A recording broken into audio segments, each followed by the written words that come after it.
dibuka dengan sebuah pemandangan laut yang terlihat tak biasa, di mana di tengah cuaca yang tak menentu seperti yang kita rasakan saat ini, pihak berwenang mengabarkan jika semua orang harus bersiap dengan hal yang tak terduga.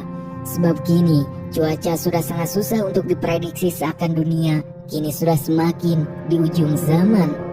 Sementara itu di tengah laut, sebuah kapal melintas dengan stabil, membelah ombak di tengah laut lepas. Di dalam kapal itu kita diperkenalkan dengan sosok Josh. Ia adalah seorang ahli biologi kelautan yang sudah menghabiskan banyak waktu untuk mempelajari rahasia laut. Hari ini fokusnya bukan pada penelitian di bawah air, melainkan pada sebuah radio maritim yang terus-menerus mengeluarkan suara statis. Radio tersebut merupakan bagian dari sistem informasi cuaca berbasis satelit yang sangat canggih, alat yang memberikan prediksi serta peringatan dini terkait kondisi laut yang sedang mereka lalui. Wajah Josh tampak sangat serius, matanya tak lepas dari panel radio tersebut. Dari siaran itu, terdengar suara operator yang memberikan peringatan dengan nada dingin dan mendesak. Laporan itu menyebutkan bahwa cuaca ekstrim diperkirakan akan terus meningkat secara signifikan sepanjang hari. Pun, kondisi atmosfer di sekitar perairan Enugu sedang berada dalam tahap yang sangat stabil, dengan kemungkinan besar akan berkembang menjadi badai kolosal dalam waktu singkat. Suara radio itu seolah sebuah kalimat yang menjadi pertanda awal bahwa bencana besar yang tak pernah disangka siapapun sedang bergerak perlahan menuju daratan.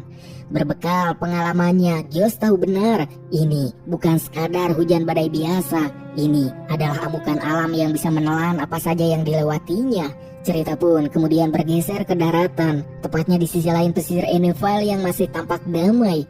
Di sana ada Dakota, seorang gadis muda yang merupakan keponakan dari Josh, di mana saat Dakota sedang bersiap untuk makan, ponselnya tiba-tiba berdering kencang mendapatkan panggilan dari pamannya. Josh yang saat ini masih berada di tengah laut, lewat sambungan telepon yang mulai repray karena terganggu oleh gangguan sinyal.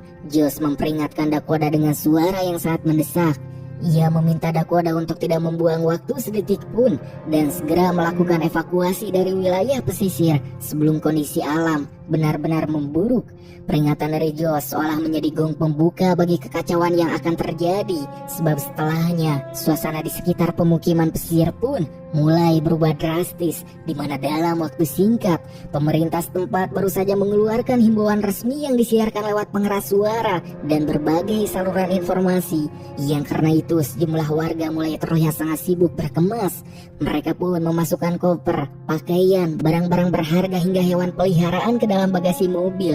Mereka mencoba meninggalkan wilayah pesisir secepat mungkin sebelum perintah evakuasi berubah menjadi skenario penyelamatan diri yang mustahil. Namun seperti biasa, di tengah hiruk pikuk orang-orang bersiap mengevakuasi diri mereka masing-masing, pasti ada sebagian orang yang merasa jika peringatan yang dikeluarkan pemerintah hanyalah omong kosong. Di area rawa muara yang letaknya tak jauh dari bibir pantai, 3 orang bersaudara malah sedang asik bermain. Mereka seolah-olah berada di dunia yang berbeda, dunia di mana badai dan peringatan pemerintah tak ada artinya.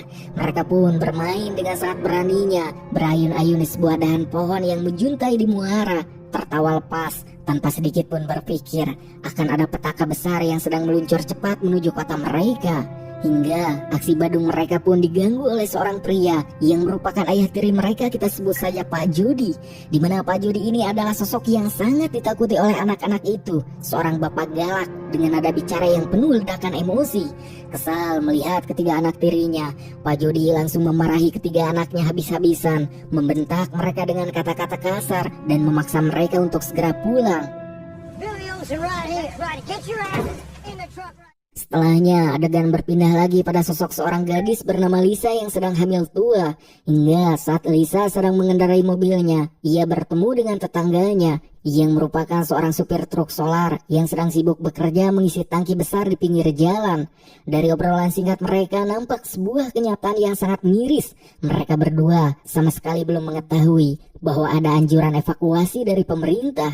Sopir truk itu pun tetap bekerja karena disuruh oleh bosnya yang tak mau tahu soal kondisi cuaca. Sementara Lisa baru saja menyadari ada yang salah saat melihat ekspresi ketakutan di wajah orang-orang yang melintas.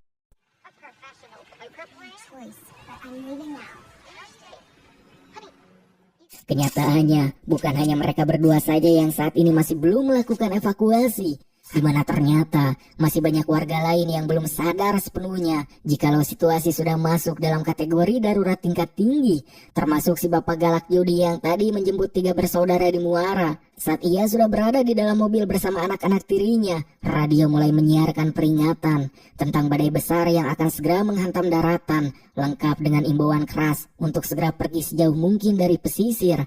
Tapi bukannya merasa panik atau mulai memikirkan keselamatan anak-anaknya, si bapak judi justru bersikap sangat santai. Ia menunjukkan ekspresi meremehkan, menganggap semua peringatan di radio itu hanyalah omong kosong belaka yang dilebih-lebihkan. Ia mematikan radio peringatan dan kemudian malah memutar musik kesukaannya. Sementara itu, di sisi lain kota, Jos yang kini sudah berada di wilayah pesisir segera menuju pos pemantauan BMKG. Di sana, ia mendapatkan data mentah yang jauh lebih akurat dan mengerikan. Angka-angka di layar monitor menunjukkan bahwa badai yang sedang bergerak menuju Innival akan memiliki kekuatan yang sangat luar biasa besar, jauh melampaui prediksi awal. Mendapat data yang sangat valid itu, Jos tak mau membuang waktu lagi. Ia dan rekan-rekannya langsung bergerak cepat untuk melakukan evakuasi darurat bagi diri mereka sendiri dan warga yang masih ada di sekitar sana. Namun sebelum mereka sempat pergi, langkah Jos tertahan oleh kedatangan 2 orang wartawan. Wartawan-wartawan ini seolah tak peduli dengan badai yang akan datang. Mereka malah mengejar Jos untuk meminta keterangan resmi terkait laporan meningkatnya aktivitas serangan hiu di perairan sekitar belakangan ini. Jos terpaksa memberikan penjelasan singkat dan padat di tengah angin yang mulai bersiul kencang, memberikan peringatan bahwa hiu bukan satu-satunya predator yang harus mereka takuti saat ini.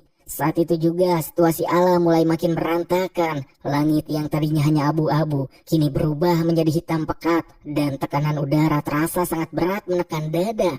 Singkat cerita, 1 jam telah berlalu sejak peringatan terakhir diberikan. Situasi di kota Innival kini benar-benar telah memburuk hingga ke titik yang paling rendah. Angin yang bertiup dari arah laut lepas datang dengan kecepatan yang sangat luar biasa, menghantam bangunan-bangunan di pesisir hingga merusak atap-atap rumah warga, di mana kayu dan material bangunan pun mulai terbang di udara, menciptakan pemandangan yang mengerikan. Hujan deras yang sangat lebat juga mulai turun tanpa henti, membutakan pandangan mata siapapun yang mencoba bergerak di luar ruangan. Dan di saat yang bersamaan, petaka yang paling ditakuti akhirnya terjadi. Permukaan air laut naik secara drastis karena dorongan badai yang luar biasa kuat dari tengah samudera, menekan ke arah daratan tanpa ampun. Dan di garis terdepan pertahanan kota terdapat sebuah tanggul pembatas laut yang sangat besar. Namun kekuatan alam kali ini berada jauh di luar kapasitas tanggul tersebut. Tanggul itu menerima tekanan besar secara terus-menerus hingga strukturnya mulai bergetar hebat yang tak butuh waktu lama sampai akhirnya tanggul itu tak lagi mampu menahan tekanan dan jebol dengan suara dentuman yang sangat keras yang membuat air laut langsung masuk dengan volume yang luar biasa besar ke wilayah pemukiman kota.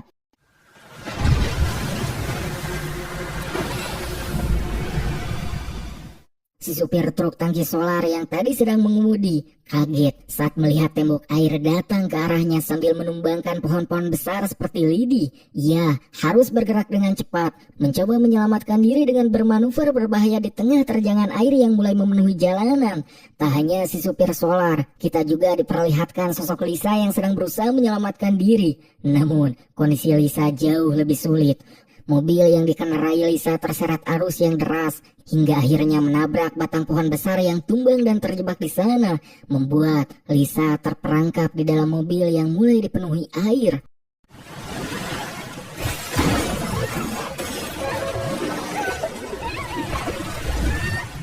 Sementara itu, 3 bersaudara yang saat ini berada di rumah mereka terlihat sangat panik saat melihat keluar jendela jika air dengan sangat besarnya meluap di luar rumah. Untuk itu mereka pun memperingatkan si Bapak Jody yang sedang nyantai untuk melihat ke arah luar. Akan tetapi si Bapak Jody yang selalu cuek malah mengindahkan peringatan itu hingga tiba-tiba kembali kepada Lisa yang masih terjebak, di mana Lisa sekuat tenaga mencoba keluar dari mobilnya sebab kini air laut sudah hampir menutupi seluruh bagian mobil. Akan tetapi karena sabuk pengaman macet, Lisa pun kini hanya bisa berteriak meminta tolong.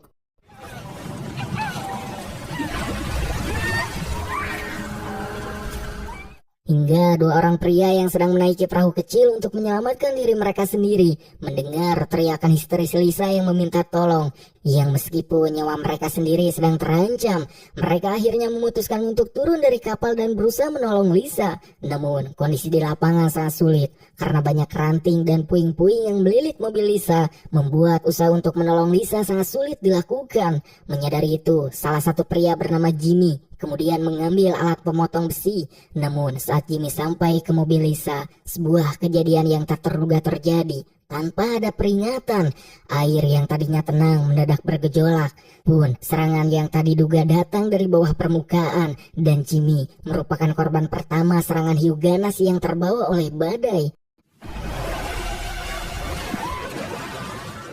Dalam waktu singkat, pria yang berniat menolong Lisa tadi kini malah menjadi santapan predator laut di tengah kota.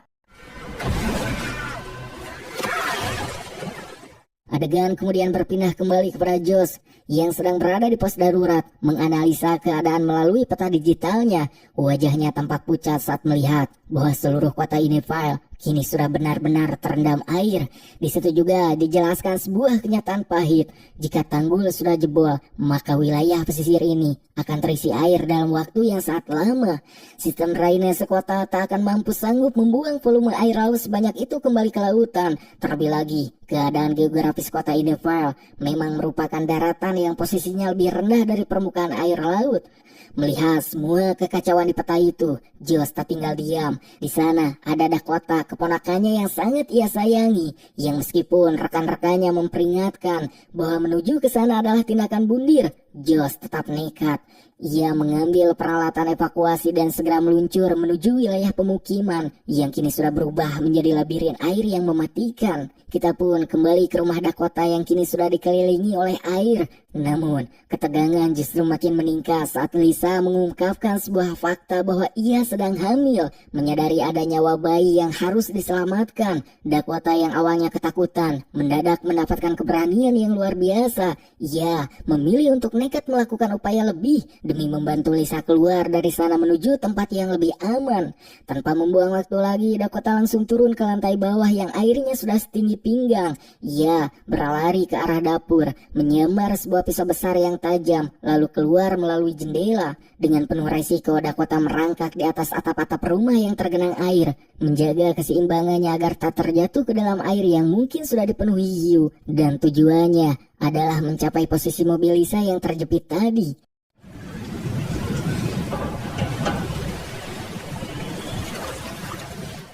Beruntungnya mobil Lisa itu adalah model Mini Cooper yang bagian atapnya menggunakan bahan kain yang bisa dibuka tutup.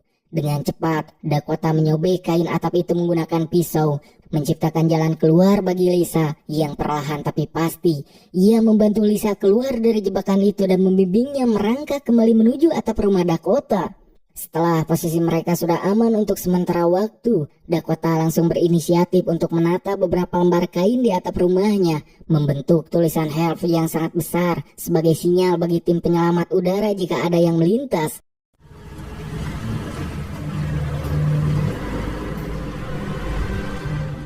Tak hanya Dakota dan Lisa di bagian lain kota, tiga bersaudara yang tadi bermain di muara juga terjebak di dalam rumah mereka sendiri. Keadaan mereka sangat terjepit. Mereka tak bisa keluar dari rumah karena hiu-hiu besar terus berputar-putar di sekeliling bangunan, seolah sedang menunggu salah satu dari mereka terjatuh ke dalam air. Mereka hanya bisa berlindung di lantai atas, menunggu keajaiban datang menjemput. Namun, yang membuat situasi terasa sangat ironis adalah keberadaan ayah tiri mereka, si bapak galak. Ternyata pria itu masih selamat, meskipun salah satu tangannya sudah terbungkus perban karena sempat digigit hiu saat air pertama kali masuk. Dan dasar sifatnya yang tak tahu diri, dalam keadaan genting seperti itu, ia masih saja marah-marah dan memaki-maki anaknya, seolah amarahnya bisa menyurutkan banjir yang mengepung mereka. All that money to take care of us. I still got one good arm left. I don't think I... Not to mention this goddamn sword fight, you little son of a bitch. In my face, you little bitch. Berpindah ke sisi Josh, ia dan rekannya akhirnya berhasil sampai di perbatasan wilayah pemukiman menggunakan sebuah kapal motor. Mereka sangat terkejut saat melihat pemandangan di depan mata mereka, sebab kota yang dulu indah kini berubah menjadi padang perburuan bagi hiu-hiu buas. Hingga dalam perjalanan menuju rumah Dakota, Josh mendapatkan update terbaru dari BMKG melalui radio satelitnya. Laporan itu menyebutkan bahwa permukaan air laut akan terus naik secara signifikan, walaupun pergerakannya perlahan karena pasang air laut akibat badai belum mencapai puncaknya. Dan benar saja, apa yang dikhawatirkan Josh terjadi di rumah Dakota. Lisa yang sedang berbaring di atas kasur di lantai 2 mulai merasa kasurnya bergerak. Air telah merembes masuk ke lantai atas dan terus meninggi. Kasur Lisa pun berubah menjadi seperti sebuah kapal kecil yang terapung, dan air terus naik hingga posisi Lisa hampir menempel pada plafon rumah. Mendapati keadaan di mana mereka tak mungkin bisa lebih lama bertahan di dalam rumah yang akan segera tenggelam sepenuhnya, Dakota kembali melakukan tindakan nekat. Ia memutuskan untuk keluar dari rumah demi mencari kapal skoci yang beruntungnya kapal skoci milik dua pria yang tadi siang mencoba menyelamatkan Lisa ternyata masih berada di sana tersangkut pada sebuah pagar rumah yang tak jauh dari lokasi Dakota.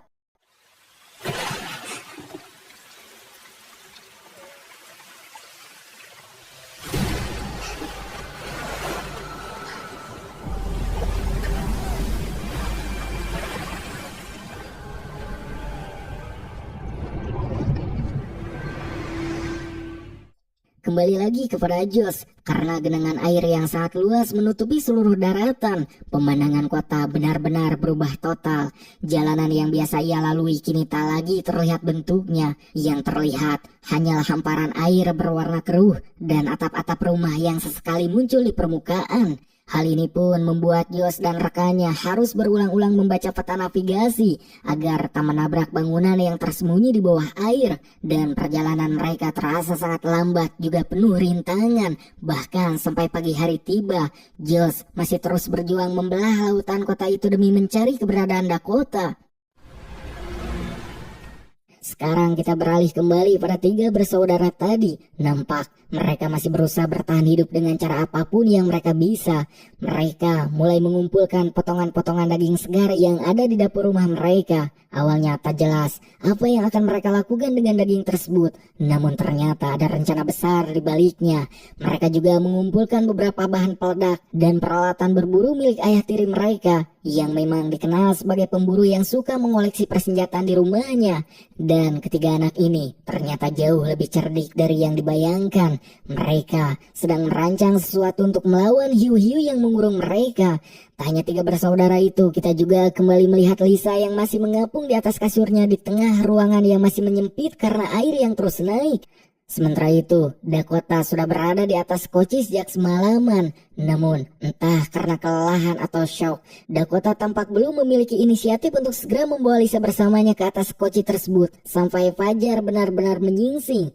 Tak lama kemudian, struktur bangunan rumah yang terendam air mulai mengeluarkan suara berderit yang menyeramkan. Rumah itu sudah terlalu lama terendam dan mulai reot hingga akhirnya runtuh perlahan. Lisa tak punya pilihan lain. Ia harus keluar dan menyelamatkan diri ke air saat itu juga. Dan di saat itulah Dakota segera mendayung skocinya untuk mendekat ke arah Lisa.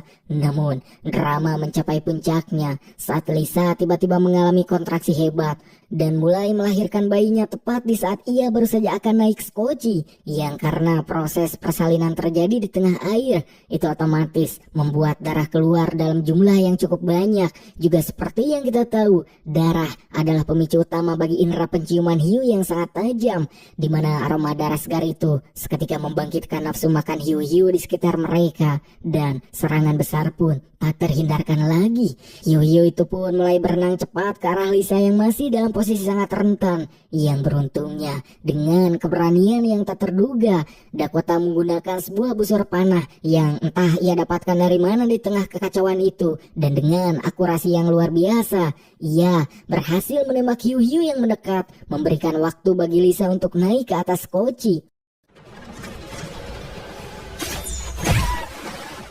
Sementara itu di sisi lain kota, 3 bersaudara tadi akhirnya menjalankan rencana mereka. Mereka membuat umpan dari daging segar yang tadi dikumpulkan dan melengkapinya dengan bahan peledak. Mereka pun melemparkan umpan itu ke air, dan saat hiu menyambarnya, sebuah ledakan besar terjadi, memberikan mereka ruang untuk melarikan diri dari kepungan predator tersebut.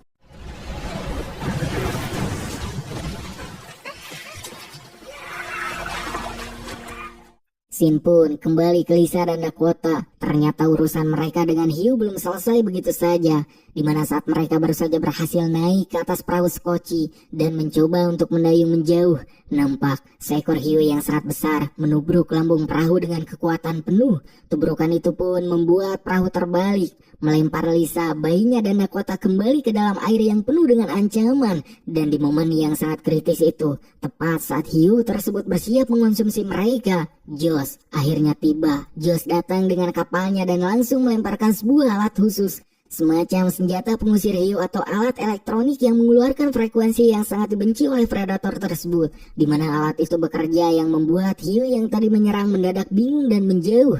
Tapi ketenangan itu tak bertahan lama. Setelah beberapa saat, tampaknya alat pengusir hiu itu mulai mati atau kehilangan dayanya. Sebab tiba-tiba seekor hiu muncul lagi dari kegelapan air dan langsung menyerang ke arah mereka dengan kecepatan tinggi. Dan apakah yang akan terjadi di saat semua orang sudah pasrah dan mengira ini adalah akhir dari hidup mereka? Sebuah kejadian ajaib dan sangat langka terjadi tepat di depan mata mereka. Ketika hiu itu sudah membuka rahangnya lebar-lebar untuk memakan salah satu dari mereka, tiba-tiba muncul hiu lain yang ukurannya tak kalah besar. Hiu yang baru saja muncul itu tak menyerang manusia, melainkan langsung menghajar dan menggigit hiu yang hendak menyerang Josh dan yang lainnya. Akhirnya terjadilah pertempuran hebat antara kedua predator puncak tersebut. Hiu yang satu bertarung dengan hiu yang lain, menciptakan gelombang air yang sangat besar dan mengalihkan perhatian dari para korban selamat. Dan ini bisa dibilang momen di mana hiu secara tak langsung menyelamatkan orang dari hiu lainnya. Kedengarannya memang aneh dan mungkin sulit diterima logika biasa, tapi itulah kenyataannya. Sebab jika kedua hiu itu tak saling baku hantam, mungkin Josh, Dakota, Lisa dan bayinya sudah berakhir di dalam perut predator tersebut. Syukur alhamdulillah berkat kekacauan antara hiu itu, fokus para predator tersebut teralih sepenuhnya. Mereka jadi terlalu sibuk berurusan satu sama lain, membiarkan orang-orang yang seharusnya jadi mangsa mereka pergi begitu saja. Tapi apapun itu, mau sebagaimanapun, kita mencoba memutar otak mencari logika ilmiah di balik drama hiu vs hiu tadi.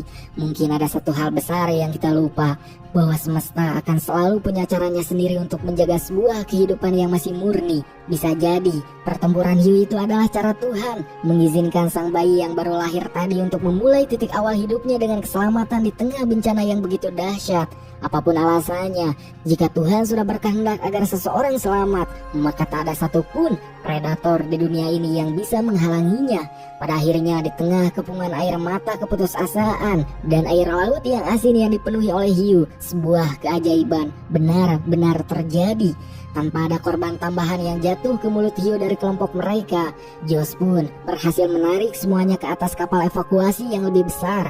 Mereka segera memacu mesin kapal, kabur dari kejaran maut, menjauhi wilayah Ineville yang tenggelam, dan meninggalkan hiu-hiu itu yang sebenarnya masih sangat ingin menjadikan mereka jatah makan siang. Juga berkat masalah internal antara sesama hiu yang berujung baku hantam, manusia-manusia ini akhirnya bisa menghirup udara kebebasan kembali. Dan di titik inilah film pun tamat.